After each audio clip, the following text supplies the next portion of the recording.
It's not gonna hot in. Okay, yeah. Okay, we start from the start. Sorry. Okay. Beep. Cut. Welcome back to Talks with Tamara, episode 4. Here we are, and I've got my favorite co-host, Brooke. Hello, Tamara. We're back again with episode 4. Welcome back, guys. Thank you for having us. So, with episode 4, we just like to say a big thank you to family and friends for all your views, your likes, your comments, all the support and love. No, it's been amazing. We thank you for all the views. We need more comments. We need more likes, more engagement. But we like the feedback that we get individually, in groups and that. It really keeps us going, and also it tells us what you want to see and what you don't want to see. Exactly. So, thank you very much. Subscribe, like, listen, share. We totally appreciate it. Right, so let's get into it. Today's going to be a fun one. So since I've been born, Yes, all right, so we of course that's 4 grandparents. May they so live forever. But to this day, I've had 4 grandparents, and it's been my excuses to get out of work. Okay, I see where this is going. So I'm excited to dive into today's topic. Let's start off with the worst excuses. Like, in my opinion, when you say you have a family emergency without any specifics is a big red flag. What do you think? Yeah, sure. Getting out of work, excuses. I mean, I'm quite the goody two-shoes kind of girl. I've had my fair share of grandparents' excuses. I think I may be on 8 right now. Is that bad? Listen, You judge people on that, like if you say I this think on there's camera. pros and cons to when people use this. But you just made me think of the best, worst excuse. Tell us. But it wasn't mine. But it's mine Okay. to tell today. That's a lie, guys. No, serious. Okay. So I was living in this house, right? And this day, people had to literally cut across your property, the tar, the paving, to now fix these pipes. So my car was parked in the garage, and this pavement where they ripped out the tar and the paving and all that was behind. So I couldn't move out my car. But Okay. luckily I worked remotely at that point, and I didn't have to leave. Next day, boyfriend that I had at the time took photos and videos of the day before and used it as an excuse not to go to work the next day, and said, here's videos and photos, we can't leave to go actually go to work. I see. But you know what? Those things are very important, those kind of footage. You must share that footage with everyone. You know?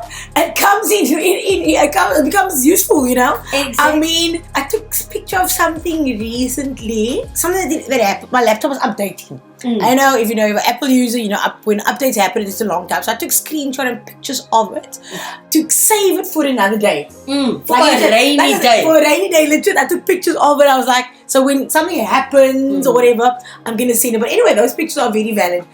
But excuses can get quite ridiculous, eh? Your place, you didn't want to go to work. Was it a late night story? Friend, this guy used to like to party, and everyone that knew him knew that it was sus that he didn't go to work. Was it a Monday or Friday? Oh God, I don't even know, because back then it was COVID, and it was a party at my house all the time. I'm just being You really partied honest. during COVID? Friend. So you weren't what's the word, what's the I was a citizen? public servant that was allowed to drive during that time. That excuses, right? So Hey. you got the paper saying you're Yes, a I had the frontliner. papers, stamp, alles. Like, I could drive around, I could get things, I could do things, and yeah, I worked. I worked half the time. So no, it was good and bad, but for me, COVID experience at home was a party. Let's just be honest. That's my side. I can't deny that, because anyone that's listening to this and they know me, they either partied with me or heard of the parties. Oh my goodness. Well, all that and the worst excuses, I think, even in today's world, or today's time, or in these times, one of the things get through the day is load shedding. Not that I condone to it. We're still voting DA, but it's bad, eh? That's bad. Before I even say anything more, actually, I won't even say it. My friend, let's just leave it at load shedding doesn't work for anyone. It needs to be sorted. If I could, in social work, I can't do that. I'm in person. You can't switch me off. No, exactly. But I mean, yes, okay, so if load shedding comes to an end, great, so we can't use the excuses. But I mean, we're working remotely. Of course, there's our T's and C's. You need to have this backup generator and a UPS and all that jazz. But yeah, I would just say delay the process, push the deadline. Hour and 20-minute naps, but we still get the job done. And in China, I don't know if it's true, these TikToks, kids, they have like a recess to go nap for an hour. Friend, what about Google with nap pods? I've always said, I think I saw this long ago. Yes. Nap pods would make us more efficient. And the minute I wake up from my nap, I'm ready to go. I'm productive. I know I need to do this, that, and that. Right? Alright, so on a serious note, what is mental health day?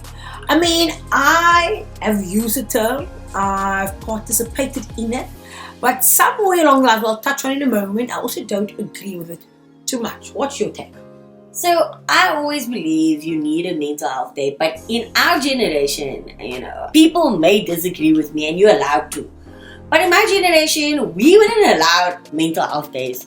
I think it's this new term of like, before I have burnout, this is what I have to do for my mental health. Go for a walk, have a chai latte, have brekkie with a friend, but tomorrow the work will still be there. 100%.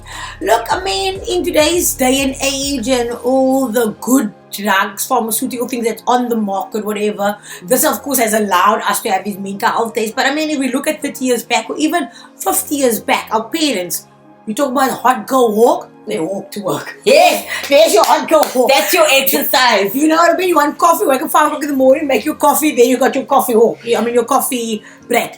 But I mean, it's become such a norm, and I don't know, I can't say I'm right or I can't even prove myself right, but I just take it back as many years ago, mental health days, ADHD, anxiety were not buzzwords. I feel, people never spoke. People never spoke about it. It was there, but people never spoke about it.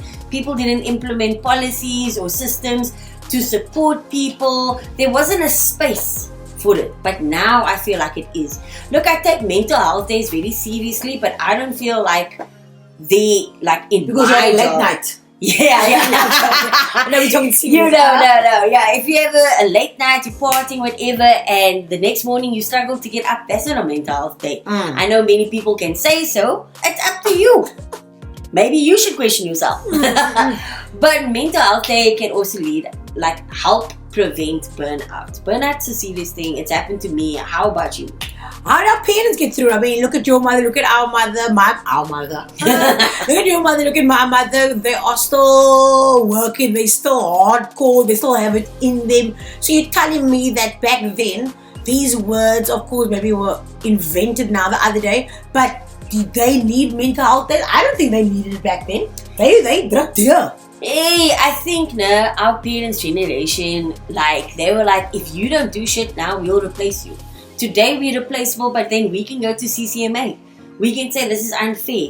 You as an employer didn't provide me with enough support system to do my job. I'm only human. I can go on with the excuses. And that's what we do as humans. You can either one, druk deur, put on your big old panties and do what you need to do. Or two, say, look, I'm struggling right now, I need help. And you seek out professional help, like therapy or whatever, medication, psychiatrists, all these things. Or three, take a mental health day where you go chill with your friend. Go do what you have to do. And tell me, when going to the doctor, you come there, no fake cough, sneezing, throw pep in your eyes, or all that kind of bullshit. You really tell your doctor straight out, I need a mental health day. Is that how you approach it? I mean, I'll always go with an excuse. You feel validated. I sniff maybe cayenne pepper or something.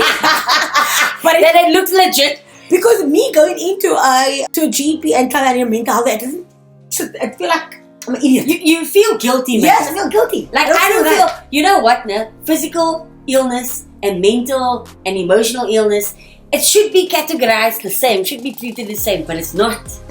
So now we feel guilty because we weren't raised like that. Exactly. But now as we're working, people coming in, the new generations are like, but listen, Karen, I can't do this because you are bullying me. I can't deal with this. You're giving me anxiety. I just need 24 hours to deal with this and come back.